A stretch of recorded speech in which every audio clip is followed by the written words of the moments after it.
Tujuan praktikum yang pertama, mengetahui serta memahami gejala penyakit tanaman. Yang kedua, mendeskripsikan gejala dan tanda penyakit tanaman. Selamat pagi dan salam sejahtera untuk kita bersama. Baik, di sini kita akan mulai praktikum kita yang pertama, yaitu ilmu penyakit tanaman, di mana pada saat kita perkenalan akan penyakit di lahan ataupun di laboratorium nantinya, kita harus peka dan yakin bahwasannya tanaman budidaya itu terserang organisme pengganggu tanaman atau tidak. Di sini kita akan melihat sejauh mana kalian melihat gejala yang ada di lahan. Kemudian di lahan itu tidak serta-merta kalian bisa langsung mendiagnosa itu terserang penyakit ataukah tidak, ataukah bukan. Jadi seperti itu. Maka hal yang perlu kalian ketahui adalah setelah kalian mendiagnosa atau mereka-reka penyakit yang di lapangan, kemudian secara pastinya kalian harus menganalisa di laboratorium terkait apakah benar diagnosa yang kalian lakukan, yang kalian identifikasikan itu benar atau salah. Seperti yang sudah kalian ketahui pada saat kalian melaksanakan perkuliahan kita yang pertama, bahwa ada beberapa penyebab penyakit. Di antaranya ada 4. Yang pertama adalah bakteri, kemudian cendawan yang kedua, yang ketiga adalah virus. Dan yang keempat ini menurut para ahli dia digolongkan yang keempat ini adalah apa?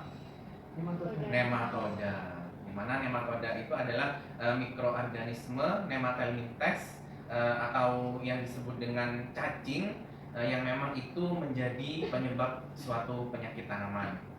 Di sini kalian di perkuliahan pertama kita membahas masalah perkenalan penyakit kan, identifikasi. Kalian dapat mengidentifikasi. Jadi keahlian kalian atau kompetensi kalian di praktikum yang pertama ini adalah dapat mengenal, memahami dan mengidentifikasi penyakit-penyakit yang ada di lapangan, baik secara morfologi, baik secara fisiologis, dan bagaimana penyakit tersebut menimbulkan gejala dan tanda yang berada pada inangnya. Paham? Jadi kompetensi kalian di sini adalah melihat sejauh mana kalian bisa mengidentifikasi dari morfologi terluar, kemudian terdalam secara fisiologis, kemudian kalian melihat tanda serta gejala yang ada pada tanaman inang. Apa tanaman inangnya? Adalah tanaman budidaya. Jadi tanaman inang ini adalah tanaman yang memang menjadi proses perkembangbiakan suatu siklus tersebarnya penyakit atau pengganti tanaman yang menjadi indukannya. Jadi seperti itu ya. Nah, maka dari itu di sini ada beberapa gejala dan tanda seperti slide yang saya berikan kemarin di perkuliahan kita yang kedua atau yang pertama kalau tidak salah. Diharap dibedakan. Pak Edi pun juga justru atau bisa melihatnya ya.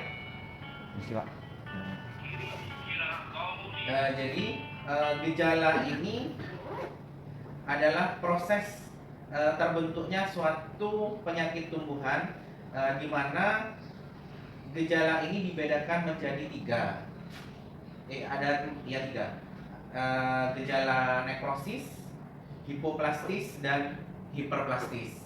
Kalian sudah menerima buku petunjuk praktikum? Belum. Secara software belum dikirim oleh admin?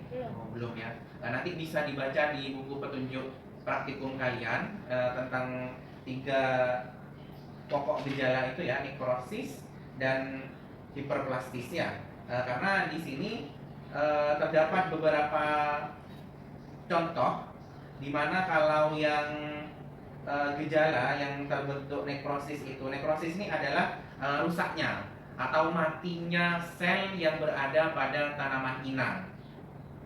Jadi pada daun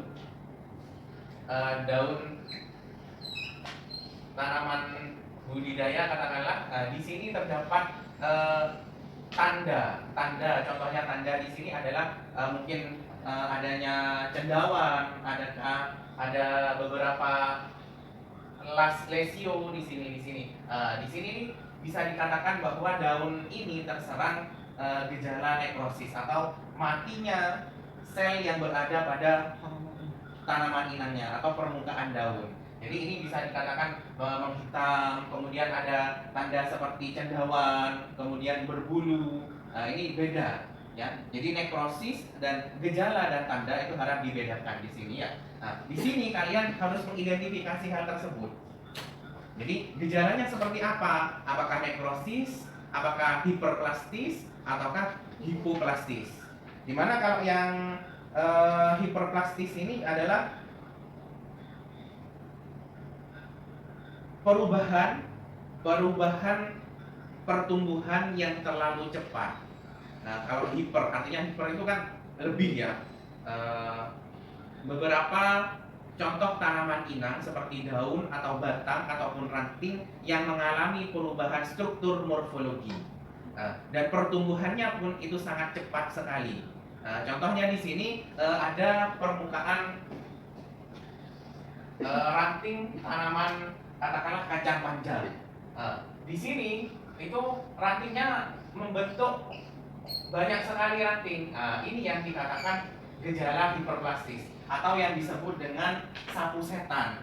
Jadi kan biasanya alur suatu tanaman itu mengikuti beberapa cabang-cabang tertentu. Tetapi pada cabang katakanlah cabang utamanya itu membentuk beberapa ranting yang katakanlah di sini pertumbuhannya banyak sekali. Nah, ini yang disebut dengan hiper atau hiperplastiknya. Contohnya di sini gejalanya adalah berkembangnya tunas ketiak. Nah, ini di sini bisa dikatakan tunas ketiaknya bertumbuh beberapa cabang ya. Nah, ini disebut dengan hiperplastis. Kemudian hipoplastik itu untuk gejala yang ketiga. Hipo ini pertumbuhan yang sangat lambat pada tanaman budidaya atau tanaman inang. Contohnya di sini adalah kerdil. Ada beberapa gejala yang disebabkan oleh beberapa virus penyebab penyakit, di antaranya menyebabkan kekerdilan pada tanaman padi. Contohnya kalau kalian lihat yang disebabkan oleh penyakit wereng hijau, wereng hijau, atau yang disebut dengan nama penyakitnya itu adalah Gresistan atau kerdil rumput. Nah, karena memang lainnya tanaman yang lain, katakanlah tanaman yang sehat itu bisa bertumbuh keluar malai. Nah, tetapi yang satunya yang terserang hipoplastis ini, gejala Gresistan itu pertumbuhannya tetap. Jadi pada saat kita menanam pada fase vegetatif, ya tetap sampai generatif pun pertumbuhannya tidak akan meningkat. Nah, jadi seperti rumput. Berikut adalah tipe pokok gejala. Yang pertama, hiperplastis dengan gejala tubuh buah mengalami pembengkakan. Kemudian ada hipoplastis dengan tanda tubuh buah yaitu ada bulir hampa pada tanaman jagung. Kemudian ada nekrotik dengan tanda bercak pada daun. Alat dan bahan yang digunakan kertas HVS, buku identifikasi penyakit. Di situ ada beberapa contoh buku panduan untuk identifikasi penyakit.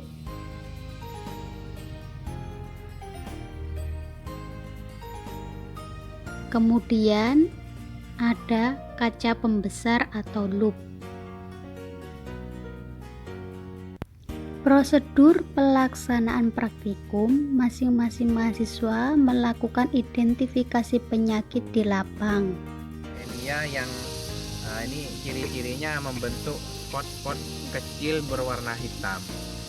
Nantinya pada saat kalian melihat dan mengidentifikasi di kaca pembesar, miselianya ini akan muncul, dapat terlihat dengan jelas nantinya.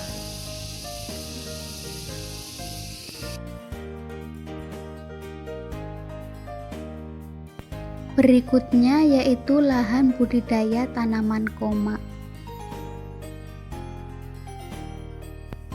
Pengamatan berikutnya yaitu pada lahan budidaya tanaman padi.